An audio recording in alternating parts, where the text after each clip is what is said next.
Republicana y, en primer lugar, agradecer al Grupo Parlamentario de la Izquierda Unitaria Europea, Izquierda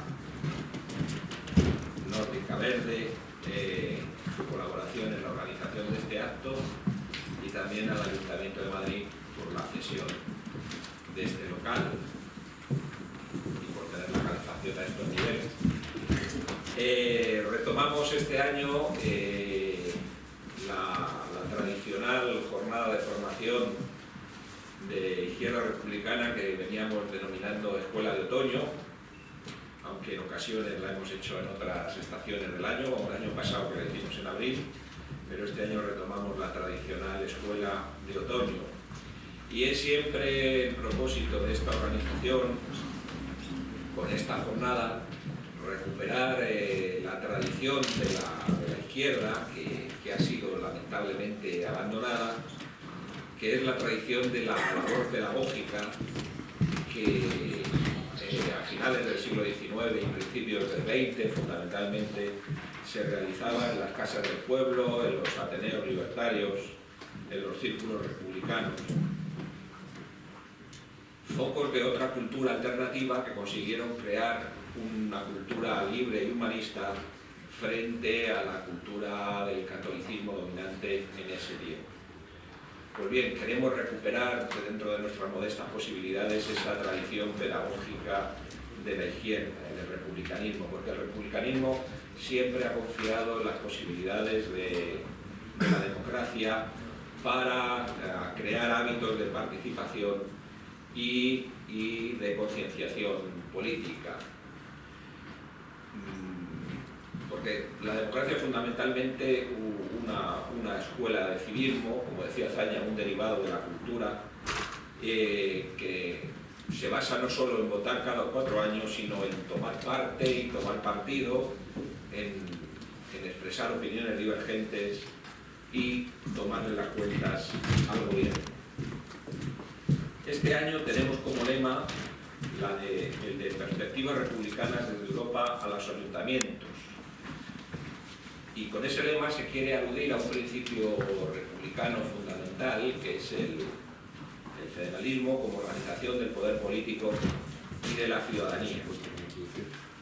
Y el principio federal no tiene como base el convencimiento de que el poder político debe desconcentrarse como garantía frente a posibles abusos que lleven a situaciones de dominación.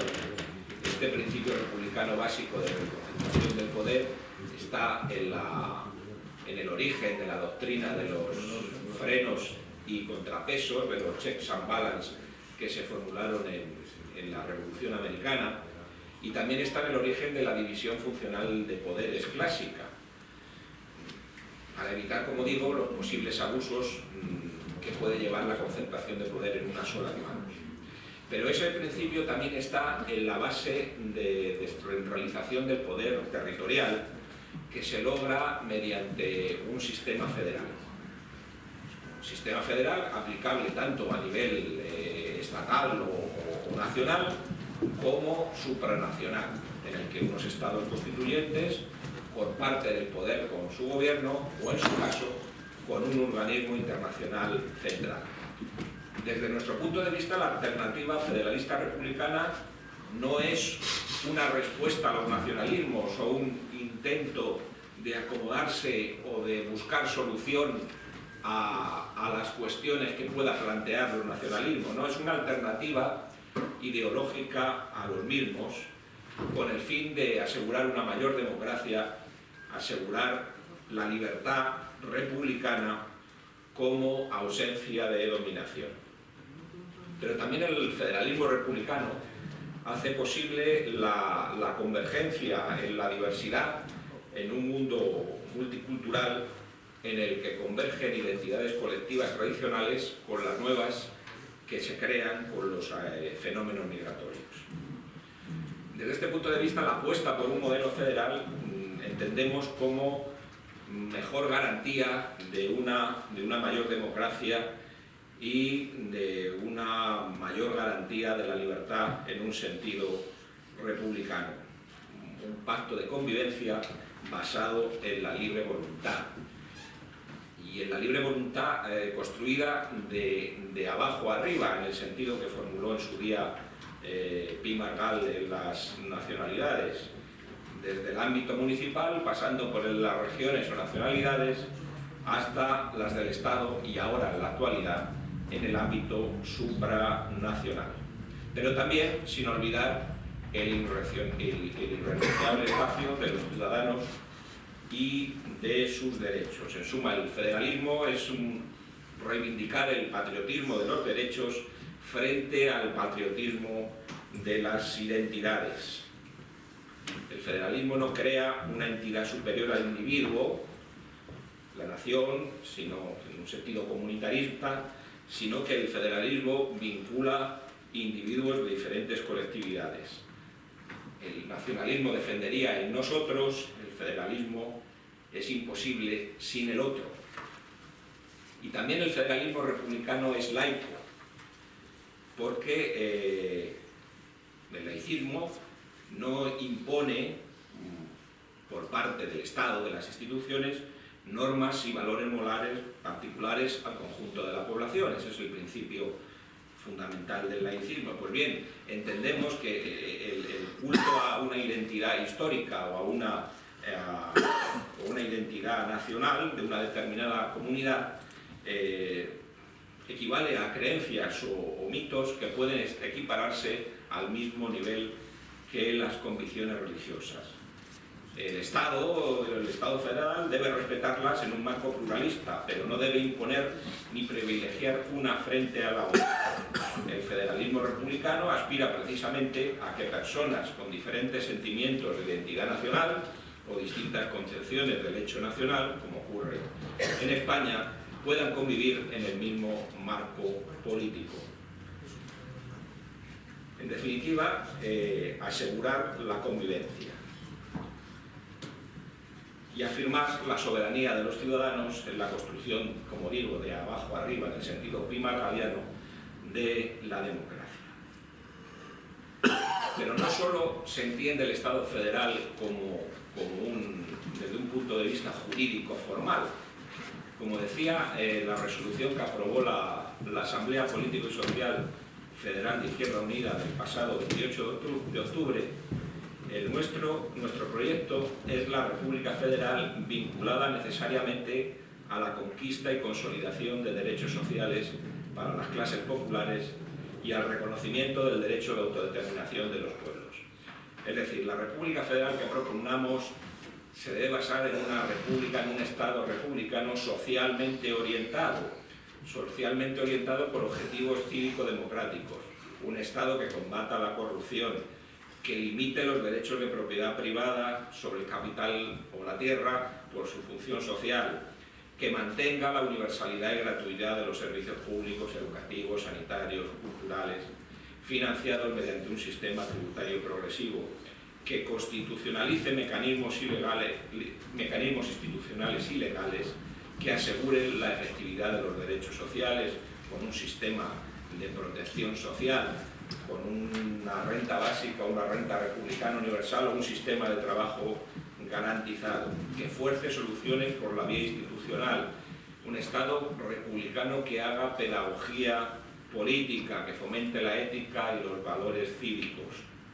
Es decir, un Estado, como decía Azaña, impulsor, orientador y educador.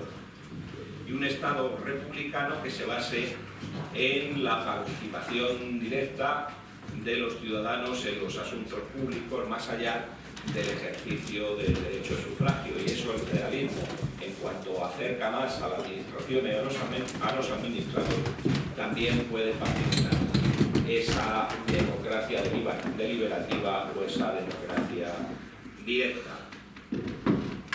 Por tanto, es una república federal, pero también una república social, solidaria y laica. Y ese principio no solo, como digo, es predicable respecto del Estado o nación, sino también lo es de ámbitos supranacionales, como ocurre en el ámbito de la Unión Europea, en el que más que un federalismo, podríamos decir que tenemos un federalismo autoritario en el que priman los Estados miembros frente a los ciudadanos. Pues bien, hay que introducir también en ese marco de la Unión Europea el principio federal para asegurar una Europa de los ciudadanos, y de esto va a tratar la segunda mesa.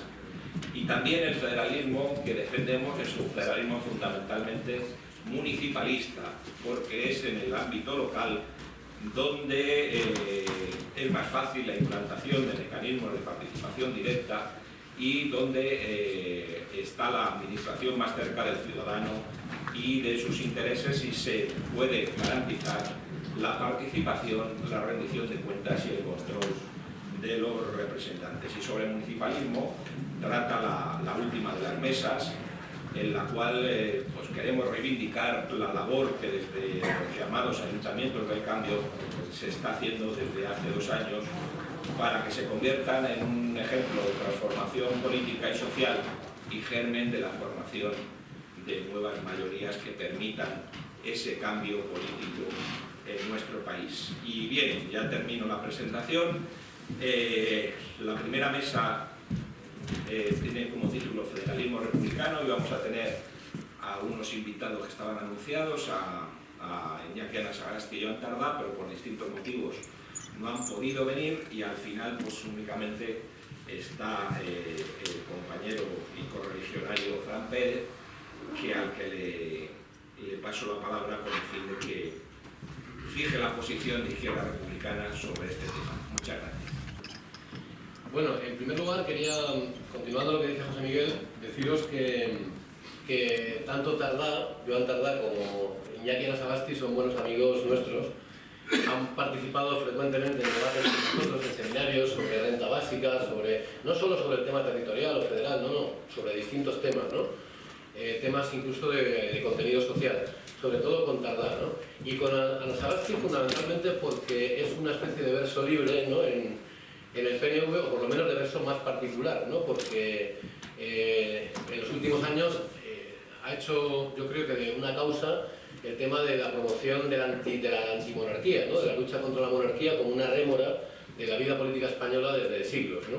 Y yo creo que ha sido bastante valiente a la hora de plantearlo en sus libros, en dos libros que ha publicado, que os los recomiendo. Y bueno, pues Tardá ayer mismo venía, el único que nos había avisado que cuando nos dijo que sí, tenía una boda de una sobrina y no se había dado cuenta era Iñaki, pero se compromete a venir después del día 21 también. Y Tardá nos llamó ayer diciendo que convocan hoy, claro, también es que están en elecciones, convocan una comisión del partido, están con líos de listas, de no sé qué, y al final, bueno, pues el hombre me pidió disculpas y dijo que no podía, pero sí os traslado que ambos se comprometen a venir a un seminario posterior, un debate posterior, no muy lejos, en enero, sobre este tema. A mí me hubiera gustado que estuvieran hoy, porque no siempre estamos de acuerdo con Tardá en todas las cosas. En el tema federal, bueno, no tanto, él habla de las Españas y de varias repúblicas en el territorio español que tienen cabida, y hubiera sido interesante que esas contradicciones se mostraran aquí, pero bueno, yo voy a intentar un poco, para no enrollarme mucho, que siempre me enrollo, leeros un texto que he escrito ayer. Fundamentalmente, ¿cómo analizamos nosotros el tema del federalismo? De una forma, yo creo que sencilla, podríamos decir que toda la vida política española, desde la Constitución de España como nación, con Isabel la Católica y la boda con Fernando y la configuración territorial del Estado que surge ahí, es una configuración hecha con violencia, con violencia a la fuerza, uniendo distintos territorios que en principio no es una nación que surja de la convivencia, ni que surja de otro planteamiento. Y la constante de la vida política española, de la historia de España, es esa, es un sistema de poder. Si dejáis la mesa ya casi mejor para que no nos defendéis, Joaquín. Claro, pero no... Bueno, entonces quiero decir que ¿cuál es la historia de España? La historia de España es la historia donde las élites, un país donde las élites siempre han mandado, un país hecho a fuerza de dominación, de violencia del pueblo, y donde los derechos humanos, por la parte social, es decir, los derechos humanos del pueblo, han sido siempre pisoteados, Y cada vez que ha habido un proyecto popular, un proyecto de configuración alternativo a las élites, ha sido machacado. Machacado en general por la violencia, ¿no? Siempre que no ha habido un conformismo social. Pero la historia de España está llena de luchas territoriales, de luchas del pueblo, luchas populares, por intentar construir una alternativa democrática, ¿no? Una alternativa popular. A diferencia de otros países, como pues por poner el más exagerado, Francia, ¿no? Francia configura su identidad en torno a conceptos democráticos como la soberanía, ¿no? La soberanía popular, la ciudadanía, la democracia, ¿no? Y luego, bueno, los valores ya más bonitos o más, digamos, en el horizonte político de la Revolución Francesa, que es la igualdad, la fraternidad y la justicia social, ¿no?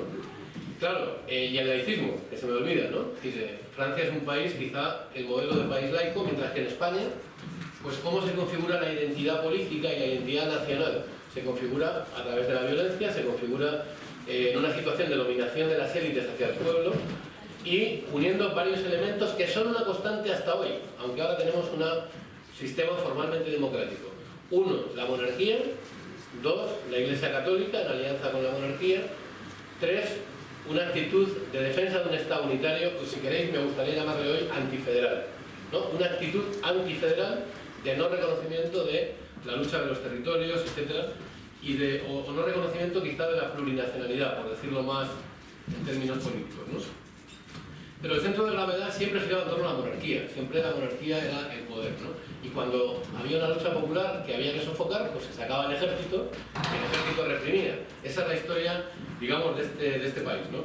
¿Cuándo se produce cambios? Pues en procesos de ruptura donde la izquierda llega al poder. Eso cuando se produce en 1820 con Rafael de Riego, ¿no? Eso se produce en la Revolución Democrática de 1868.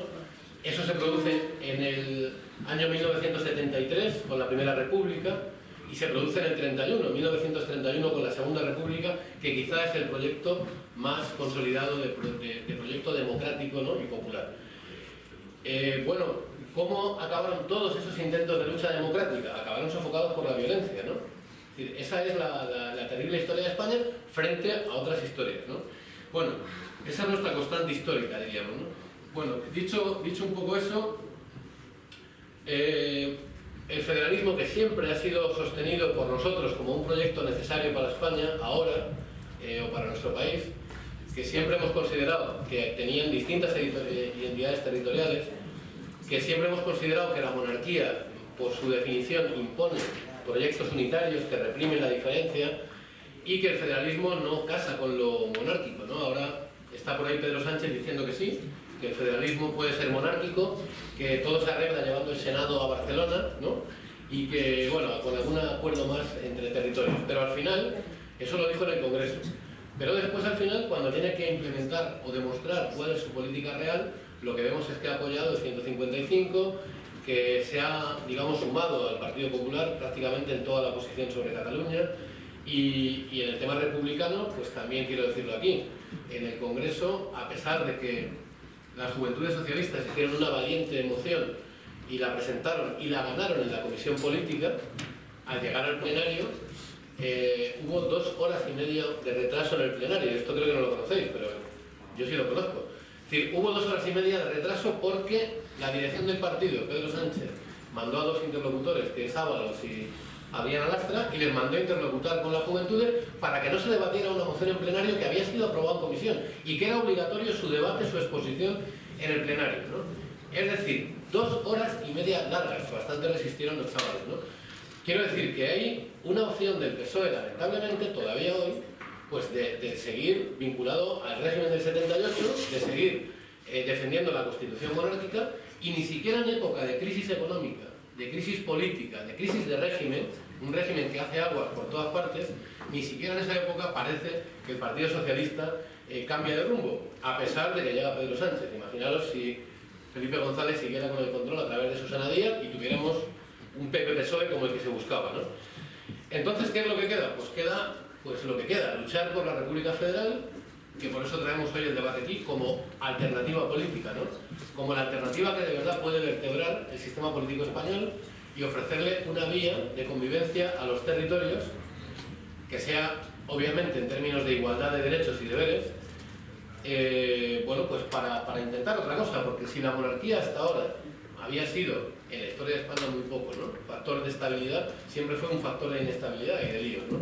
Pero en la última etapa siempre se presumía de que este rey era un campechano, de que este rey no se metía en política, de que este rey se llevaba mejor con el PSOE que con el PP, en fin, que era prácticamente una república y él decía que era un rey muy republicano, ¿no? Cosa que incluso me dijo personalmente en un premio Cervantes, hablando con él, porque vio que yo tenía el pin tricolor y me preguntó si era concejal de Alcalá de Henares, y digo, sí, sí, sí. Entonces me dijo, ¿no crees que soy un rey muy republicano? Bueno, ya os contaré esa anécdota en otro momento, ¿no? Pero él era lo que va vendiendo es que él casi era una figura decorativa. No. Yo lo que quiero afirmar aquí es que el rey de España, y sale en los papeles de Wikileaks, hay un solo rey que sale en los papeles de Wikileaks, y no es la reina de Inglaterra, es Juan Carlos de Borbón y Borbón. Un solo rey ha salido en Wikileaks. ¿Y por qué os digo esto? Porque el rey ha tenido más poder del que parece. Los Estados Unidos lo tenían como interlocutor principal, y en Wikileaks se demuestra. Hay que hablar con Juan Carlos porque ese arregla todo, ¿no? Y eso viene en los papeles de Wikileaks. ¿Y qué pasa? Que han sido muy inteligentes para camuflar esa presencia, ese papel importante, dirigiendo al final el qué, pues el proyecto de las élites, ¿no? Es decir, el proyecto de unas élites que en España son monárquicas.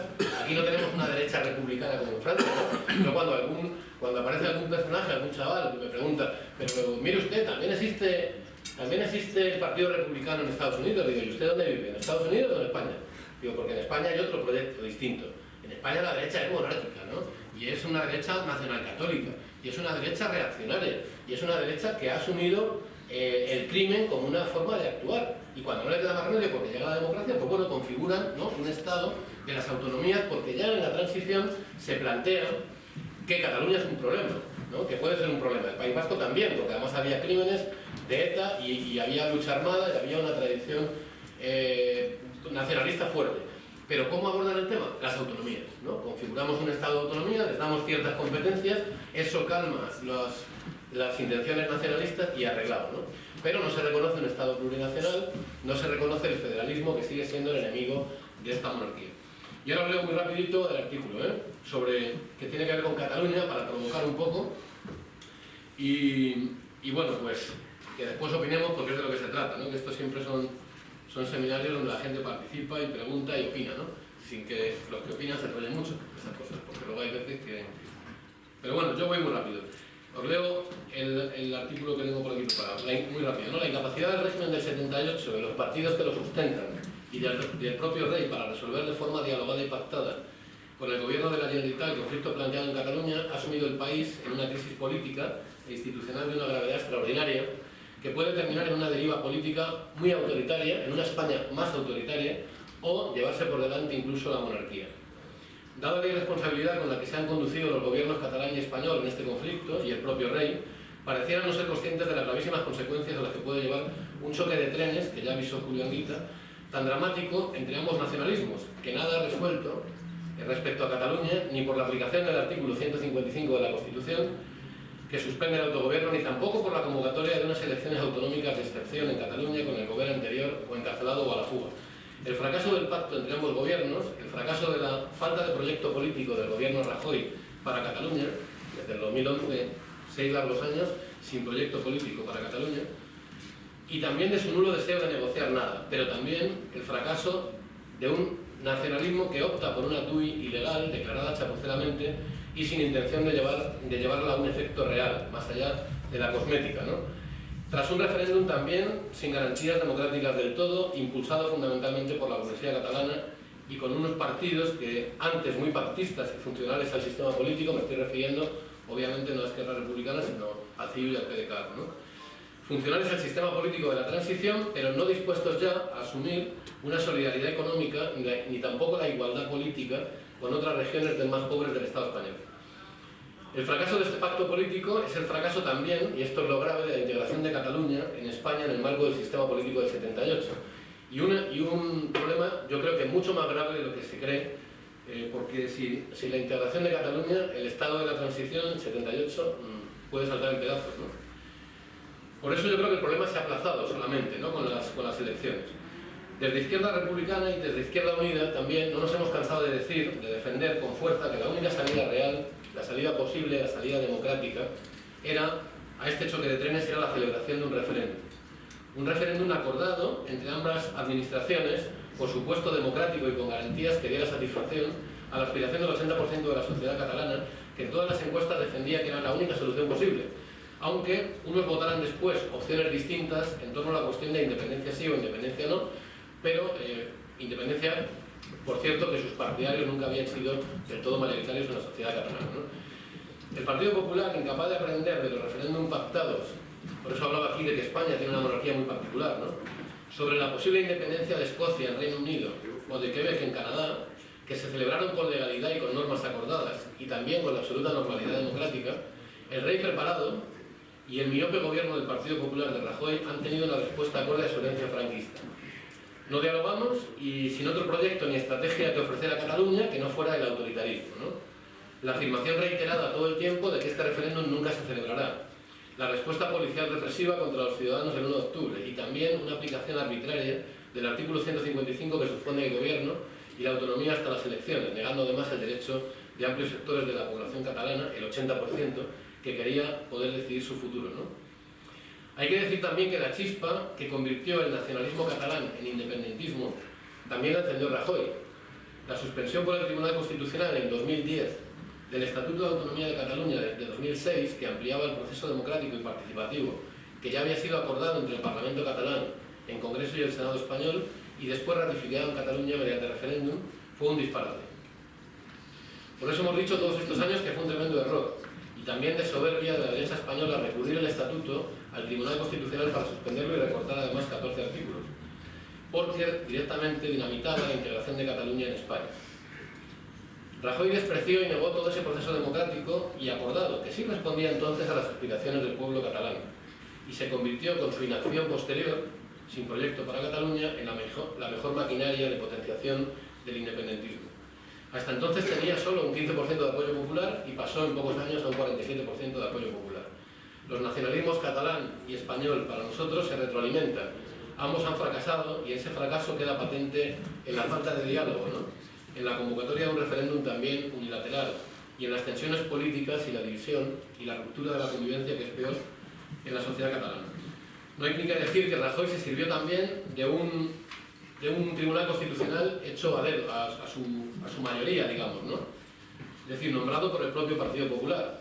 En España no existe verdadera independencia del Poder Judicial. Esto también es un tema que en Europa alucinan, ¿no?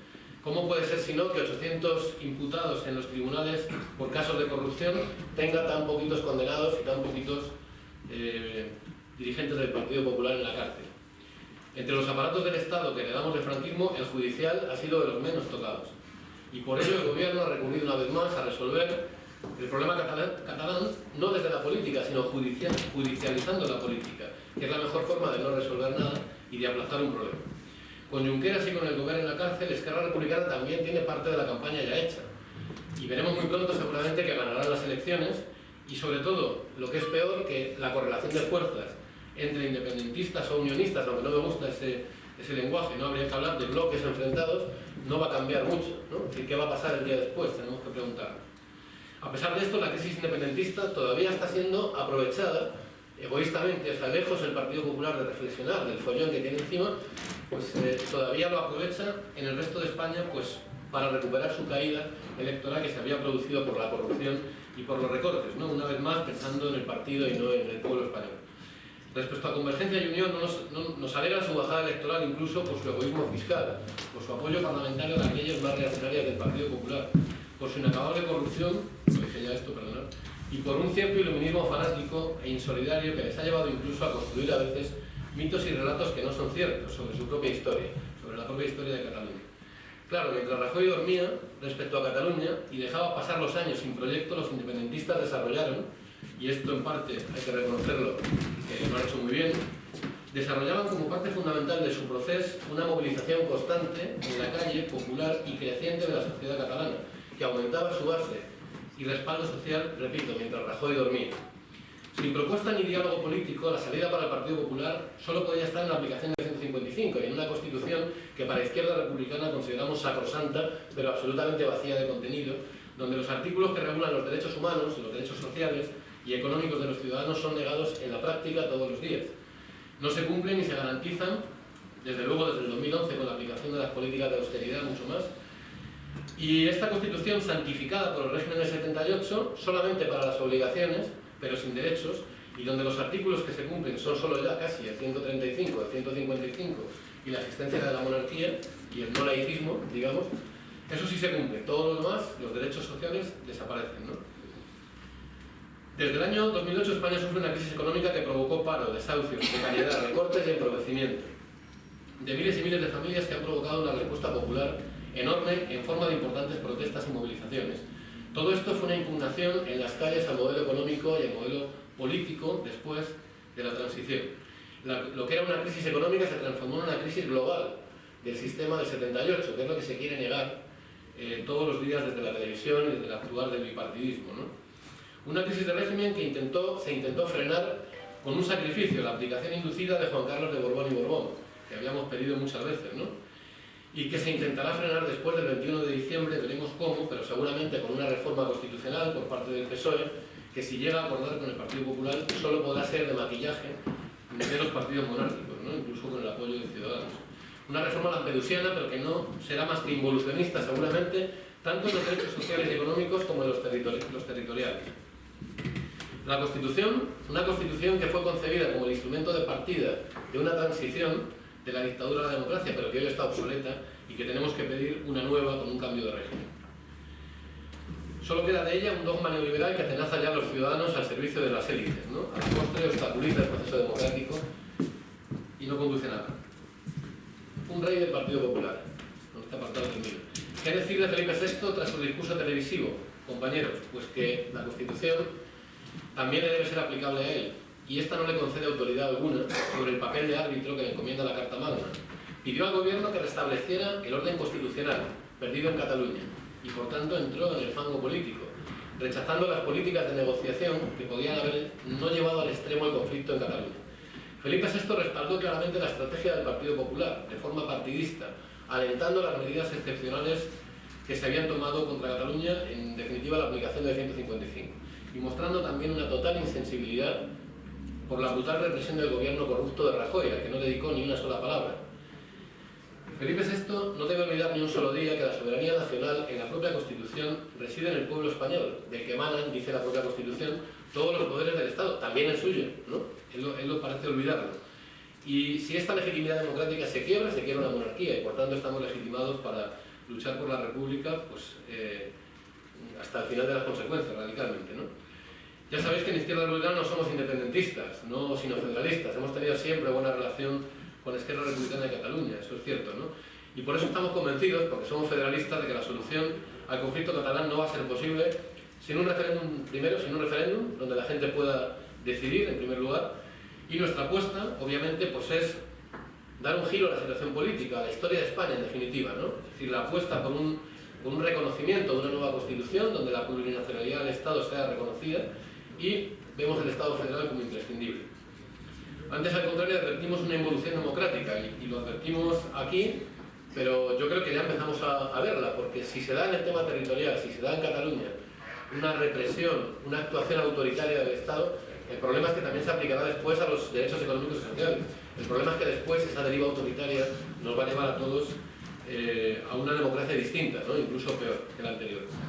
Por eso la crisis de régimen tiene solo dos posibles salidas. Para nosotros no es el independentismo, no es aplicar una ley unilateral, pero tampoco es el autoritarismo del Partido Popular. Sin embargo, vemos que España se encamina o hacia una monarquía autoritaria con recortes de los derechos y libertades, represiva, que solamente parcheará el sistema político español, o hacia la nada, además, porque no tiene un nuevo proyecto político, ¿no? Que esto hay que destacarlo. A veces la derecha ha tenido un proyecto político, pero ahora mismo la derecha no tiene, yo me atrevería a decir que incluso el bipartidismo no tiene otro proyecto político que seguir la rueda y conseguir aburrir al pueblo español y llevarle de nuevo al inconformismo, o al conformismo social, ¿no? Y termino. La otra es una república federal y solidaria, una república con otra constitución que de verdad establezca una refundación del Estado, donde Cataluña tenga encaje en ese nuevo proceso constituyente y en una configuración territorial que dé satisfacción a los derechos de los pueblos por igual, los territoriales y los derechos humanos de los ciudadanos. Nos referimos al derecho al empleo, a la vivienda, a la salud, a la educación, a la cultura, al bienestar de los trabajadores, que no sean sueños o mentiras escritas en una constitución que redactan políticos cínicos, sino los logros concretos y reales de una república federal de trabajadores y pueblos que además, desde el punto de vista nuestro, obviamente, sea socialista, laica, popular y tenga la igualdad y la justicia social entre sus objetivos principales. Compañeros, la situación de España es difícil, la situación de Cataluña también, pero la república está más cerca, la república tiene futuro. Salud y república, compañeros. Salud.